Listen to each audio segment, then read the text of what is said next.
Hi friends, చూడండి మేము మా కొడలు వాళ్ళ ఇంటికి వచ్చినాం ఫ్రెండ్స్. ఇక్కడ బయ్యారం.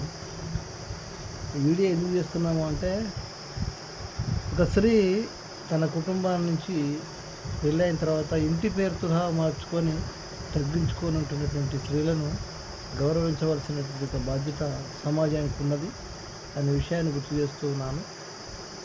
సమాజంలో ఒక స్త్రీ ఒక పురుషునితో కూడి ఉండటం అంటే అది దేవుని యొక్క ప్రణాళిక అయి ఉంటుంది.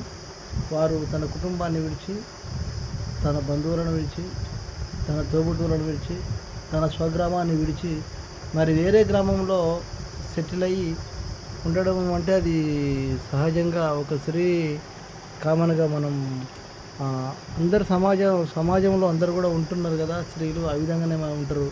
మీరు ఎందుకు వీడియో చేస్తున్నారని మీరు అనవచ్చు. ఉంటారు, కానీ మరి పురుషునికి ఆ తగ్గించుకునేటువంటి ఒక గుణం ఎందుకు ఉండదు అనేది నా ఆలోచన. పురుషుని కూడా తన ఇంటి పేరుని మార్చుకోమంటే ఏ పురుషుడు మార్చుకుంటాడండి? మార్చుకోరు. ఎందుకు అంటే పురుష స్వభావం, పురుష లక్షణం ఉంటుంది అన్నట్టే. నేను పురుషుడిని కదా, స్త్రీని తగ్గించుకోవాలా? అది ప్రకృతి నైరుతి దేవుని యొక్క ప్రణాళికలో ఆది నుండి కూడా సంభాషణ ఉన్నది కనుక ఆ విధంగా వస్తున్నది. అంటే మ్యారేజ్ అనేది ఎందుకు చేసుకుంటారంటే తన కుటుంబం వంశపారం నిలబడడం కొరకు, తన జీవితం కొనసాగించుట కొరకు, తన జీవనోపాధి అదే భూమి మీద ఫలించి అభివృద్ధి పొందుట కొరకు, జీవితం కొనసాగించుట కొరకు మ్యారేజ్ అనేది అవసరం. అదే మ్యారేజ్ అయిన వారిని కామన్ ఏమంటారు? సంసారి అంటారు. మ్యారేజ్ కాని వారిని ఏమంటారు? సన్నాసి అంటారు. మరి సన్నాసులలో ఉందామా, సంసారాలలో ఉందామా? ఆలోచన వేయండి. సంసారి కావాలి అంటే మ్యారేజ్ చేసుకోవాలి. మ్యారేజ్ చేసుకొని తన జీవితాన్ని కొనసాగించాలి, ఫలించి అభివృద్ధి పొందాలి.